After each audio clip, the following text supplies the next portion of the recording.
Hello traders and welcome to the Friday wrap-up, December 11th, 2015.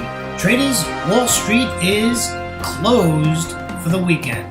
Traders, great to be with you. Remember, this is brought to you through FXCL Excellence in Trading. Traders, if you would, please come visit our site for your trading solutions. And it's quite a nice site, a lot of opportunities, a lot of training, a lot of information, and a lot of knowledge. So I urge you to go take a peek. I think you'll have some fun. All right, we got a lot of charts to look at today. Remember, the purpose of this presentation is we're looking at daily charts, and we're trying to find out if we can figure out what's going to happen in the week ahead. So before we do that, let me introduce myself to you. My name is William Gilday. I am your moderator for the Friday wrap-up and also the market opening preview every single trading day before the London Open. And most of the time I get that out and up before the Asia close. Traders, I started trading in the year of 2006. 2008, I retired from a wonderful 27-year career as a firefighter paramedic out of the great state of Florida in the United States. Traders, 9 days later, came to Thailand for a 3-month holiday. Well, traders, I got to tell you, I'm in my 8th year, and I'm still in Thailand and absolutely loving it. The time zone to trade Forex and any other instrument is absolutely great. Early in the morning, we're up. Late at night, we're up. And I can still get my 6 or 7 hours sleep, and it's absolutely wonderful. Traders, where traders, I listen to fundamentals all the time. Remember, I said listen to fundamentals. I do not trade the numbers. I do not trade when the data comes out. I usually wait about 30 or 40 minutes, and if everything lines up, I will take a trade in the direction of the trend on that time frame, and hopefully we can grab some pips. I'm a technician at heart. I love looking at candlesticks, candlestick patterns, all that good stuff. I just really enjoy chart analysis, price action, price structure, all that good stuff. It's just really, really great.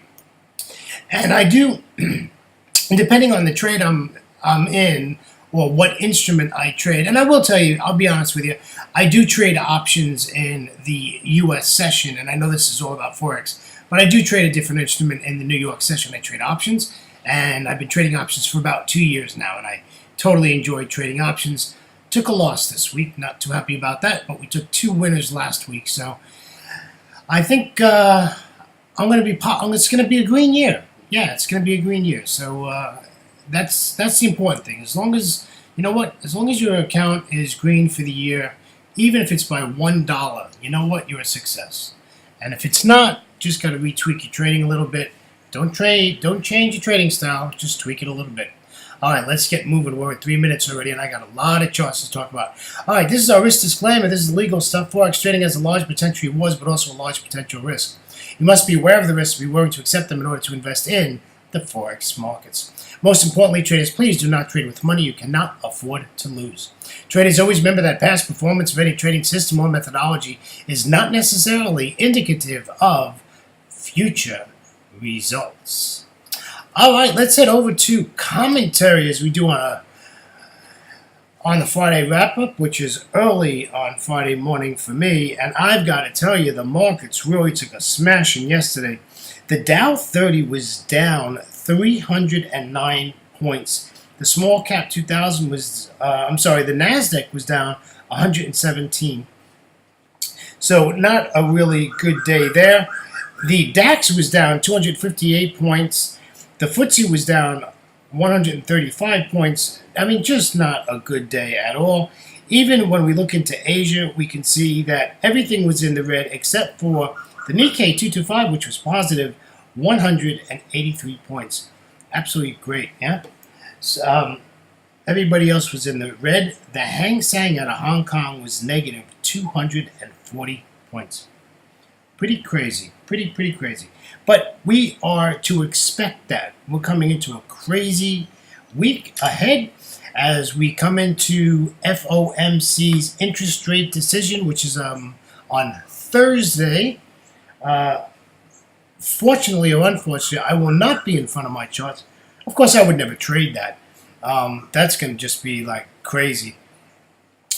You just, you know, I don't know.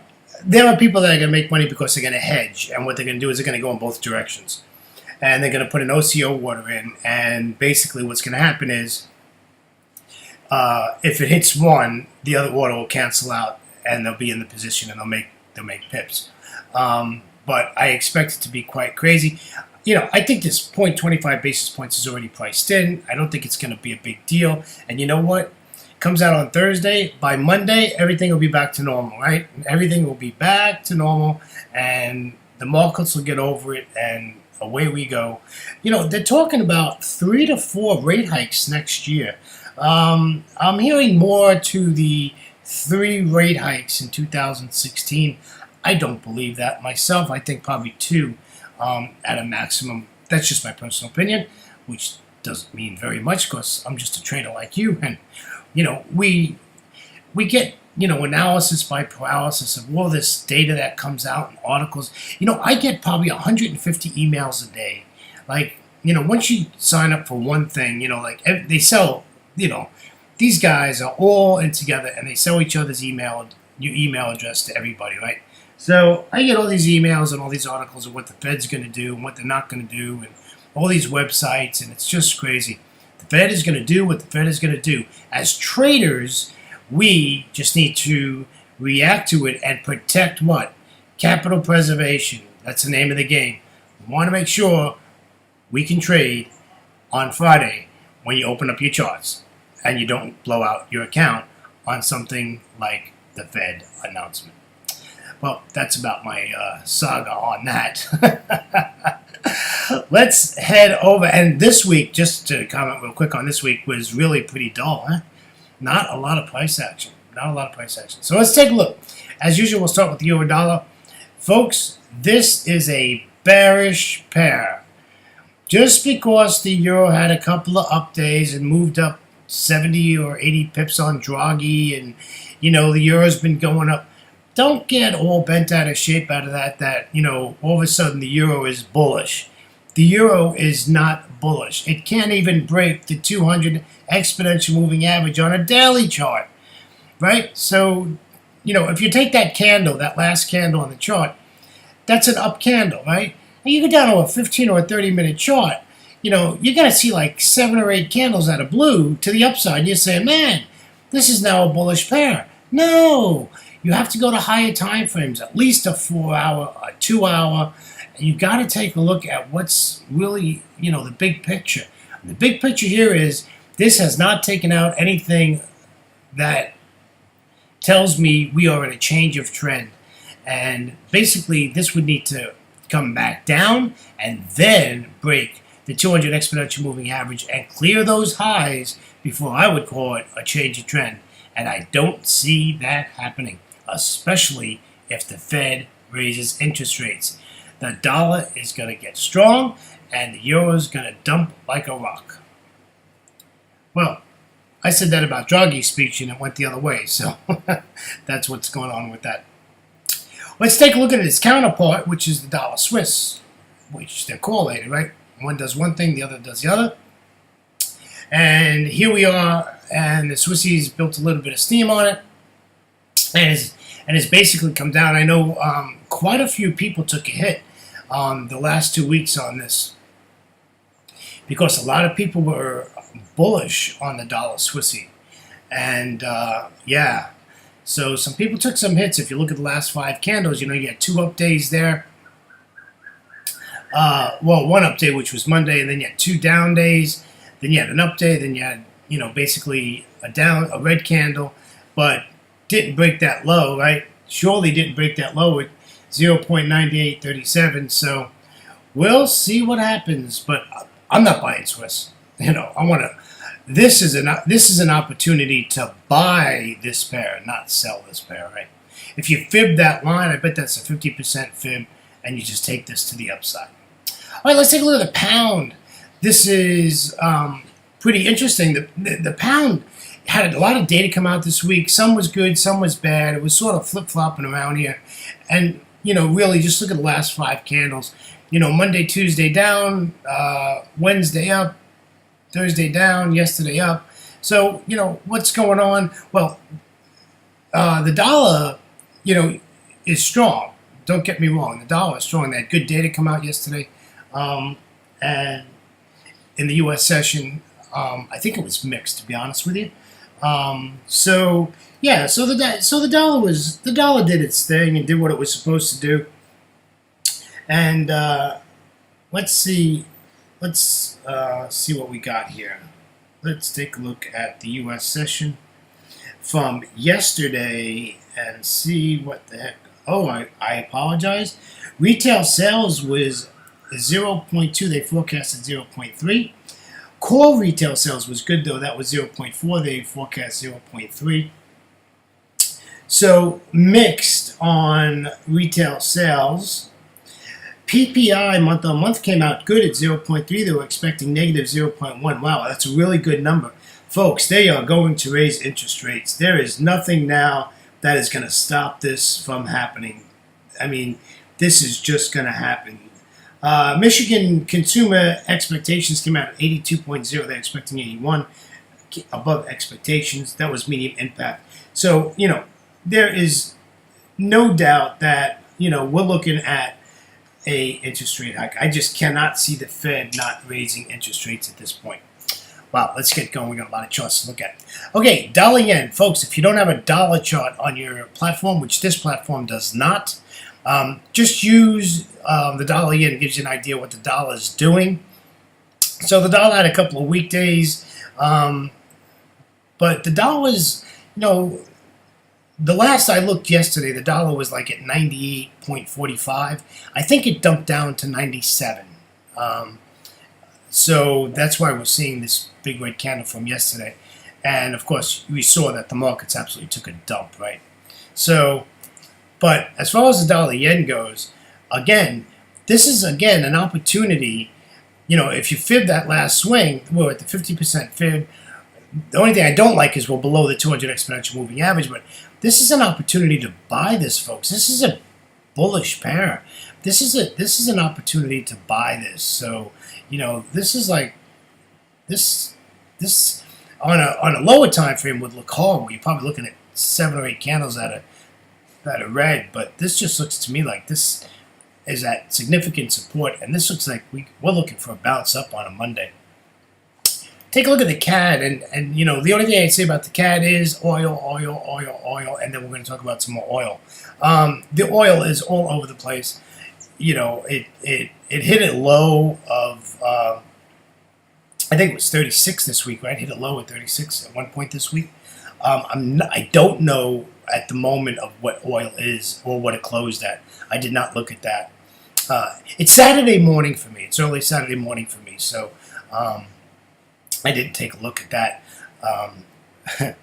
I don't like working on Saturday mornings. So was out a little late last night, and it's early in the morning for me. So, but it's still Friday on Wall Street. All right, let's take a look at the Aussie. Here's another pair. Everybody says, "Oh, the Aussie's bullish. The Aussie's bullish." The Aussie is not bullish, my friends. This is a bearish pair. We want to take this to the downside. I don't want to buy the Aussie dollar, right? I do not want to buy the Aussie dollar. Look at this dollar strength. Look at that Friday candle. Red, engulfing, strong. Where did it stop? Where did it support? What's going to happen on Monday? Probably not much, to be honest with you. I'm telling you, Monday, Tuesday, Wednesday is probably going to be the slowest days you can imagine. Nobody is going to get in front of that FOMC free trade. It's time to put on your scalp hat and just scalp these for 10 or 15 pips and get out.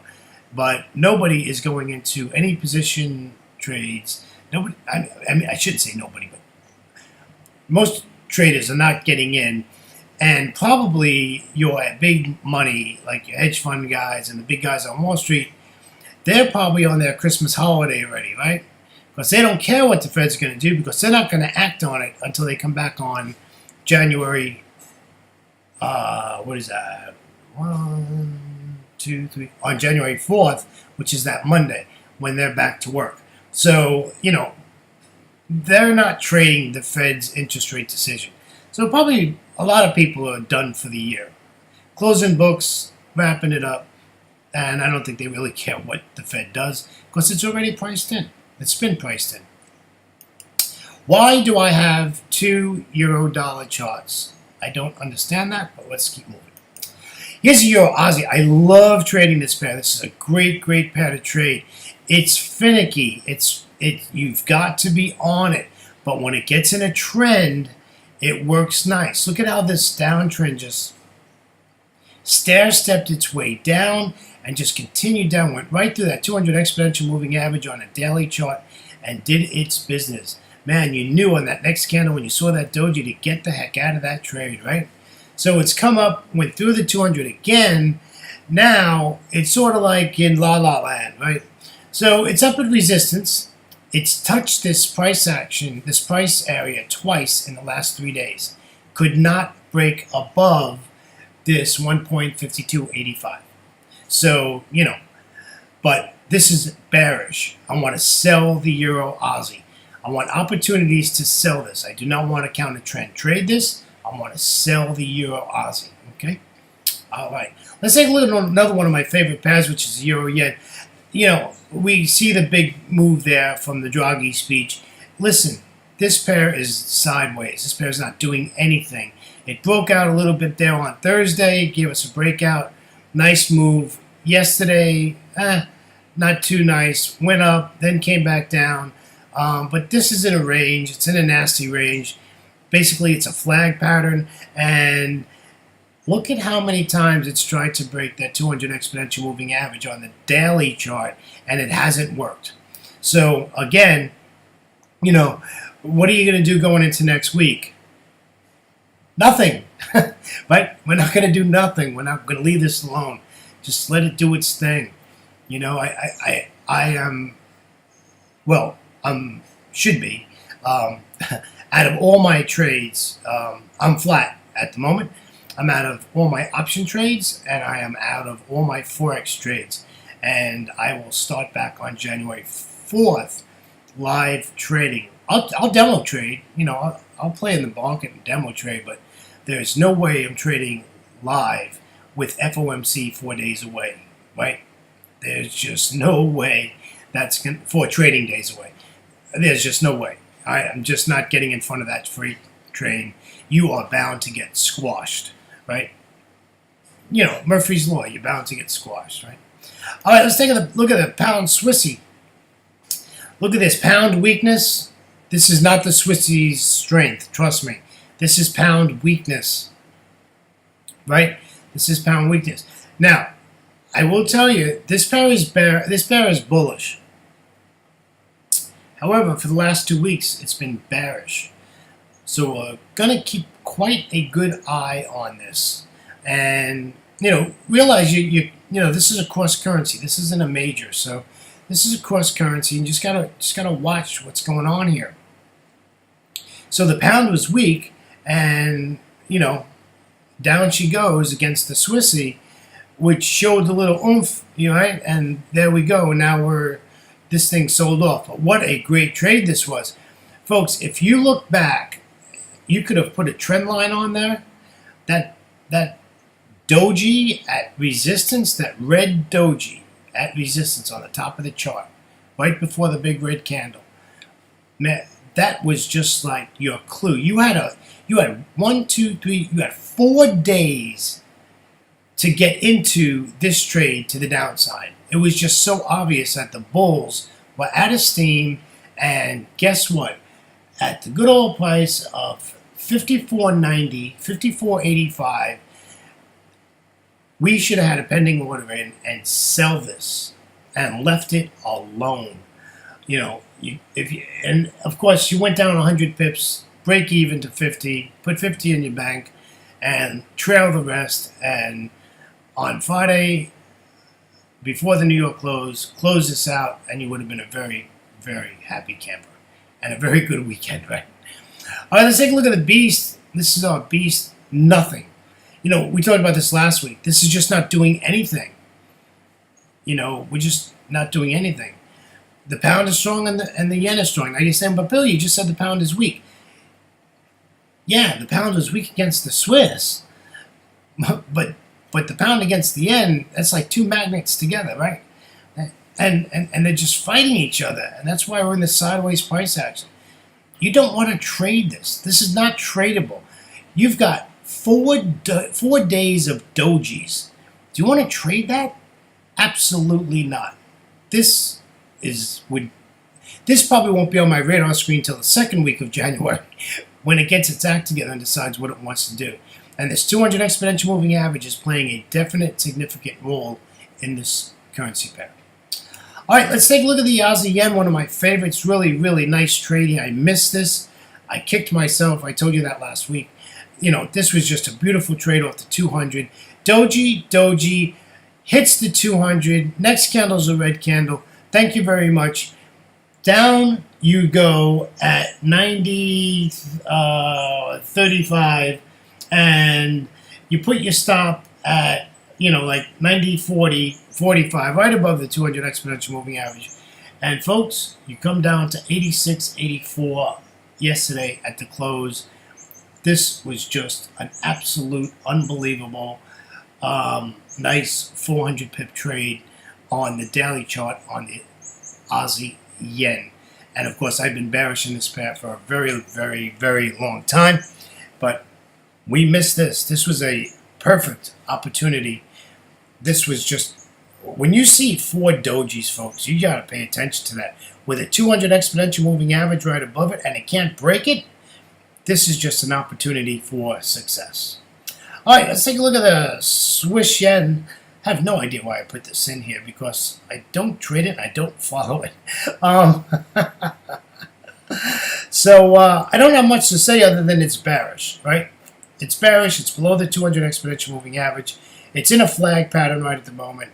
Has no idea what it's doing for the last 2 weeks, and it's been sideways. What are you going to do? Again, nothing.